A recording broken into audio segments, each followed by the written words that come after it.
Kamu tahu salah satu lagu yang memberikan semangat ketika saya muda baca lagu adalah lagu Amazing Grace. Mungkin tidak ramai di antara kita yang mengetahui latar belakang lagu ini, tapi saya pasti ramai di antara kita yang tahu dan ingin tahu. Namun saya ingin terlebih dahulu mengucapkan tahniah kepada pimpinan Belia Nagreg dan Mangkubung, Cikgu Elvis dan semua ahli jabatan kuasa, karena kamu telah membuat rancangan yang sangat penting dan baik untuk mengumpul semua Belia dapat kumpul, karena sepanjang ingatan saya tahun lalu kita tidak sempat bersama-sama walaupun ada keinginan. Kita juga mengucapkan terima kasih kepada semua ibu bapak atas sokongan, ya, karena kamu telah memberikan sokongan yang baik kepada semua para ibu bapak. Begitu juga kepada tuan rumah seperti yang dikatakan tadi, kita sangat berterima kasih karena tuan rumah sudah menyediakan tempat ini, dan saya percaya nanti menyediakan juga tempat yang di belakang sana nanti. Wah, luar biasa.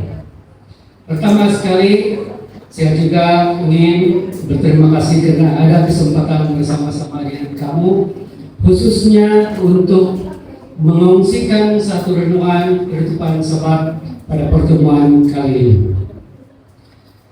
Saya ingin membawa satu salam yang sangat baik, khususnya daripada misi kita NSF, tentang rancangan yang mereka mau kita ketahui. Sebagiannya sangat melibatkan orang muda.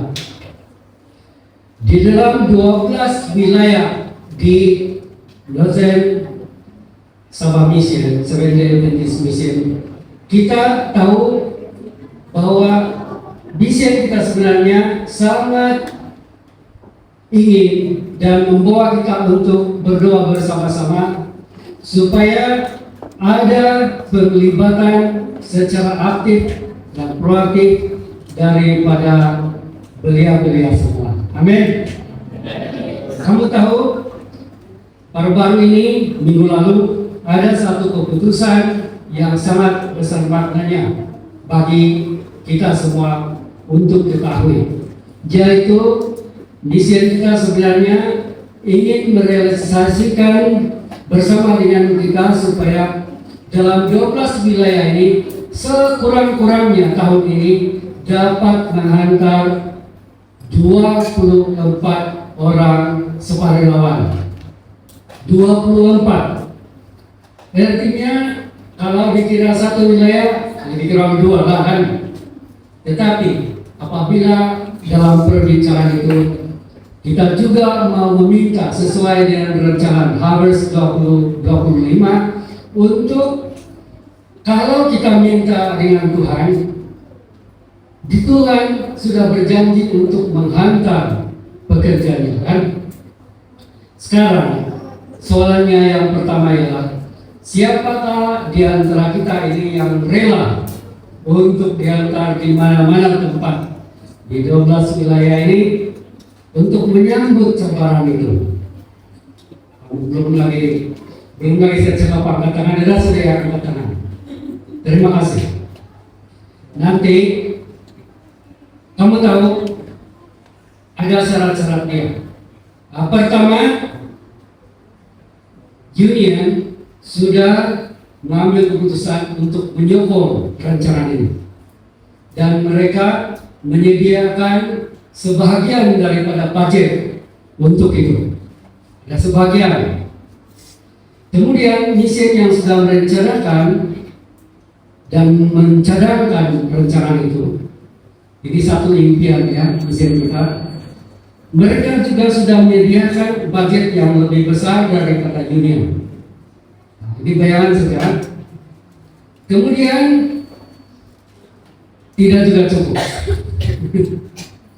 Tetapi Di dalam menjalankan satu rencana ini, Union dan Mission tidak akan mengambil alih semua tempat. Kenapa? Tujuannya ialah untuk melibatkan segenap lapisan anggota gereja. Oleh itu, daerah ataupun wilayah yang memohon supaya ada misioneri yang diantar ke tempat mereka juga akan terlibat dalam menyumbangkan sponsor. Contohnya, kalau 300 ringgit yang tidak cukup, bagaimana wilayah ataupun daerah itu akan berbincang untuk mencukupkannya. Nah, itu satu gambaran.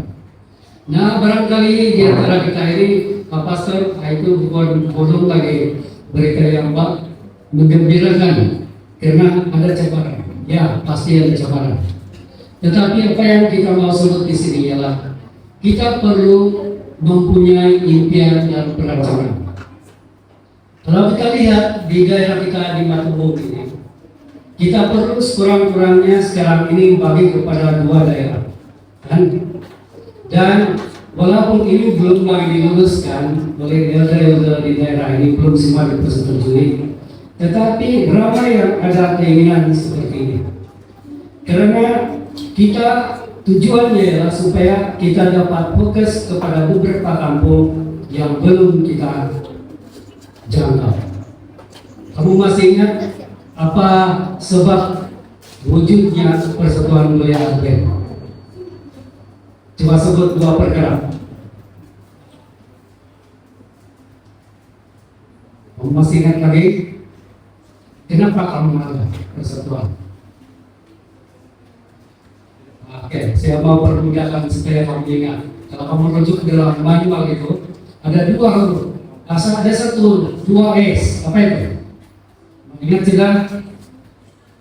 Oke. Salvation and service. Tujuan kamu, apapun kamu mau buat, jangan lupa benda itu. Sebab ini adalah halal tujuh di mana kita mau pergi. Nah, itu adalah salam daripada NSM. Mereka belum keluarkan lagi, tetapi sejak hal untuk mengundang kerelaan misioneri sudah seperti yang saya sebut tadi, dia setiap orang muda yang ingin untuk menjadi calon ya sudah boleh memohon walaupun belum ada iklan. Ya, di antara 1 hingga 11 hari bulan Mei ini terbuka permohonan itu. Ya, menyatakan apakah hasrat dan doa kamu dan kenapa kamu langsung berikan kepada pemimpin kita. Kamu boleh hantar dengan WhatsApp, dengan email, semuanya boleh. Jadi sekali lagi, mari kita turut mendoakan hal ini. Nah, sekarang baru saya masuk kepada renungan itu. Siapa yang ingat seorang yang bernama John Newton? John Newton sebenarnya adalah seorang yang dilahirkan pada 24 hari bulan Julai tahun 1725. Wah, itu sudah lama ya kan? Ya, 1725 di satu bandar ataupun di London, England. Dia sudah meninggal. Memang sudah meninggal kan, sebab tahun 1700 itu sudah lama itu. Pada 21 Desember 1807. Ayahnya adalah seorang kapten kapal dan ibunya seorang Kristen yang sangat taat. Walaupun mereka ini bukan ada di sini ya. Ibunya meninggal dunia ketika John Newton berusia 7 tahun. Pada usia yang muda seperti itu sudah tentu banyak sekali cabaran yang dihadapi. Namun dia mengikuti jejak ayahnya untuk menjadi pelaut. Artinya bekerja di kapal. Kehidupan awalnya itu mengingatkan dia tentang suasana yang sangat liar. Kamu tahu kalau di laut, siapa yang pernah di laut selalu bertemu dengan ombak yang menakutkan. Ya, dan biasanya klasik kapal ini teman-teman kebanyakannya memang orang yang rough and tough. Dan bukan itu saja, dia juga jauh daripada Tuhan. Dia bekerja dalam satu kegiatan yang menyebabkan dia sadar suatu hal yang sangat penting, yaitu perdagangan manusia. Kamu tahu kalau sekarang itu selalu ada kena sebut Tuhan. Itu sebab kita mesti hati-hati karena itu boleh saja berlaku di tempat kita. Namun dia bukan anggota biasa. Dia menjadi kapten kapal, dan oleh karena dia kapten kapal, dia juga pernah membawa orang Afrika. Untuk apa itu? Dijadikan hamba. Ya, diangkat ke Eropa, diangkat ke Amerika, bukan satu tempat yang dekat. Pada satu masa, John Newton juga pernah mengalami satu keadaan di mana dia dapat merasakan satu suasana bagaimana menjadi hamba.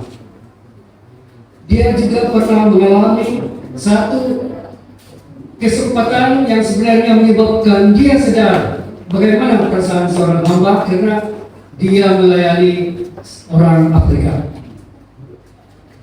Dia melihat bahwa menjadi hamba ini dia diperlakukan begitu kasar sekali.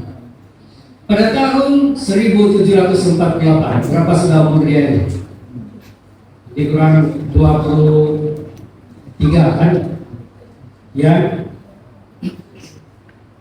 Kapal yang dia gunakan itu hampir karam karena angin ribut terlalu kuat. Pada waktu itulah John Newton berdoa dan memohon kepada Tuhan supaya hidupnya itu masih ada kesempatan.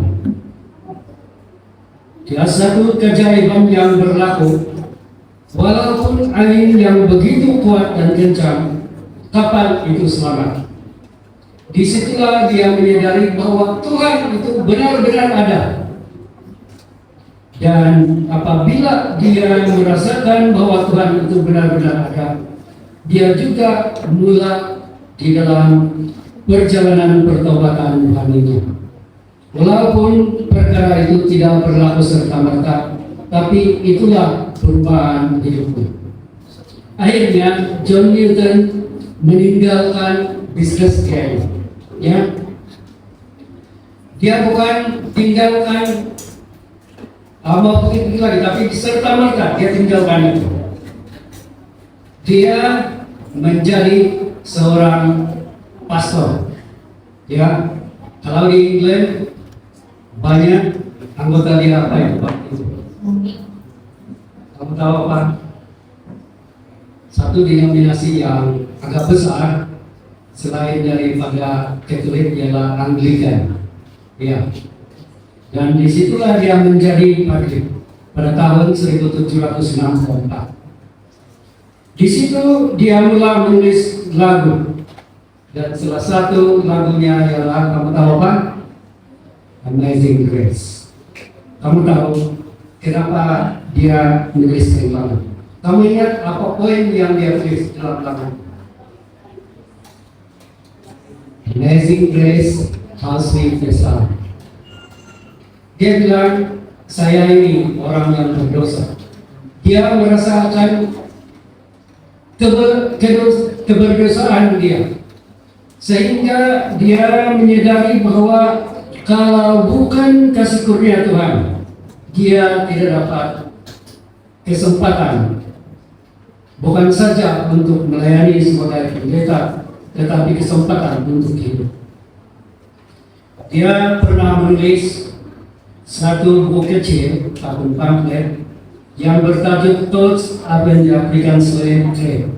Kenapa dia tulis itu? Itu bukan dia dengar dari orang lain, tetapi dia sendiri yang melihatnya. Dengan lagu ciptaan dia sekarang ini masih kita menyanyikan, dan kita tahu bahwa komposer ataupun penulis musiknya ini juga adalah seorang yang mempunyai keinginan untuk melapaskan satu perasaan yang sama, yaitu bahwa Tuhan adalah segala-galanya dalam hidupnya. Cabaran kita sekarang ini, marilah kita melihat di dalam keadaan kita. Mungkin kalau bukan kita, ada teman-teman kita. Di dalam Lukas pasal 15 diceritakan tentang siapa? Tentang anak yang hilang. Saya masih ingat lagi Cikgu Pipi ada memberikan perkongsian tentang anak yang hilang ini, berfokus bukan saja anak yang hilang, tetapi kepada anak sulung yang tidak hilang, tapi sebenarnya hilang di rumah sendiri. Kalau kita perhatikan di sini ada 3 watak yang sangat penting, yaitu anak yang hilang, anak sulung, dan yang paling utama sekali ialah Bapa itu sendiri. Kerinduan Bapa di surga adalah sama digambarkan oleh Yesus seperti Bapa kepada 2 orang anak ini. Tahukah kita bahwa di dalam Lukas ini ceritanya semua berakhir dalam Lukas pasal 15 bahwa jika ada satu orang yang kembali, artinya kita temui semula. Jika hanya ada satu orang, berapa orang yang gembira? Yesus mengatakan seluruh warga surga akan menjadi bersukacita dan gembira.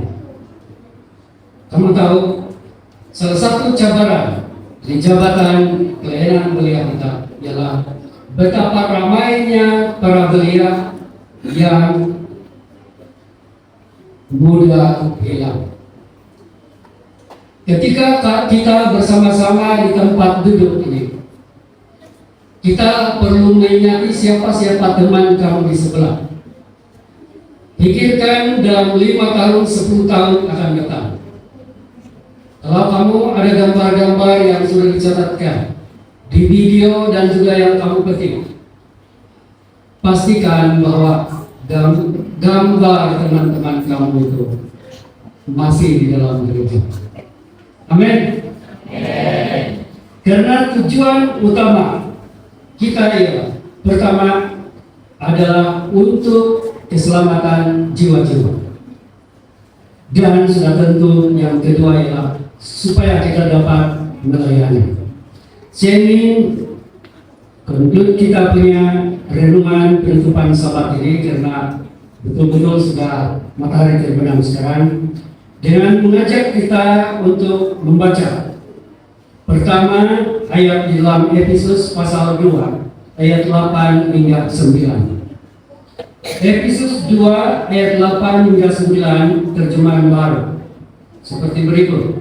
Sebab kerana kasih karunia kamu diselamatkan oleh iman. Itu bukan hasil usahamu, tetapi pemberian Allah itu bukan hasil pekerjaanmu. Jangan ada yang menegakkannya. Artinya kita diselamatkan karena pemberian dan pekerjaan Tuhan untuk menebus kita.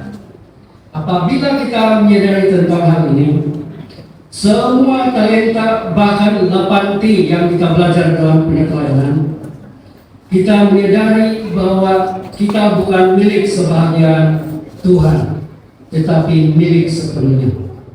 Dengan bermulanya pemikiran yang sedemikian, kita dapat memahami kenapa Rasul Paulus menyebut dalam Titus pasal 2 ayat 11 mengatakan, karena kasih karunia Allah yang menyelamatkan semua manusia menjadi nyata. Bagaimana itu dikatakan menjadi nyata? Itu ditegaskan di dalam apa yang kamu lakukan dan mau pilih. Jadi ada beberapa perkara yang saya ingin pesankan kepada semua kita di sini. Satu, teruslah membuat perancangan. Karena perancangan untuk apa yang kamu lakukan dalam pelayanan kuliah ini menentukan di mana kita mau bawa alat tuju kuliah kita. Di Israel, Tuhan apabila membawa orang Israel keluar dari Mesir, Dia mau pertama-tama perencanaan yang pertama adalah mengira. Itu sebab ada buku bilangan. Tahukah kamu berapa bilangan kamu sekarang gelia di daerah ini? Belum lagi. Tetapi inilah yang kita mau tahu. Kalau saya mau tanya berapa bilangan gelia di gereja kamu, kamu tahu? Ada yang menggiling kepala. Ini menunjukkan bahwa langkah pertama, seperti mana cara Tuhan membawa orang Israel keluar dari tanah Mesir, kita juga memerlukan perancangan seperti itu. Kiralah berapa beliau di daerah kamu, bukan daerah, di gereja kamu masing-masing. Kamu tahu dari adventurer, usia pathfinder, sehingga ke dewasa ataupun belia dewasa. Sebab kalau kita tidak tahu, ada kemungkinan kita akan mudah kehilangan orang-orang yang Tuhan sudah sediakan sebagai pewaris kerajaan surga. Yang kedua ialah kita terus berbincang untuk melakukan perancangan dalam berasaskan 2S. Ada banyak yang boleh menghalang pikiran kita. Tetapi dengan memikirkan itu, keselamatan dan pelayanan itu, dia sebenarnya boleh dilakukan di mana saja kamu berada. Di sekolah, bersama dengan kawan-kawan, apalagi kalau di gereja, semuanya boleh. Cara yang paling mudah untuk memulakannya ialah selalu bekerja sama. Latih pikiran untuk bekerja sama dengan orang lain. Jangan sama sekali kamu berlatih untuk melakukannya sendirian. Karena rahasia kejayaan adalah seperti kayu api. Kayu api tidak akan marah kalau hanya satu saja lemburan. Yang mesti dia ada beberapa batang kayu api. Begitu juga dengan pekerjaan Tuhan. Dan yang ketiga, yang terakhir, namun yang sangat penting, ialah jangan lupa bawalah sampaikan kepada Tuhan setiap kerencanaan kita. Sebelum, semasa dan selepas, sentiasa bawa apa yang kamu sudah pikirkan dan rencanakan itu. Jangan sama sekali tinggalkan Tuhan dalam apa saja perencanaan.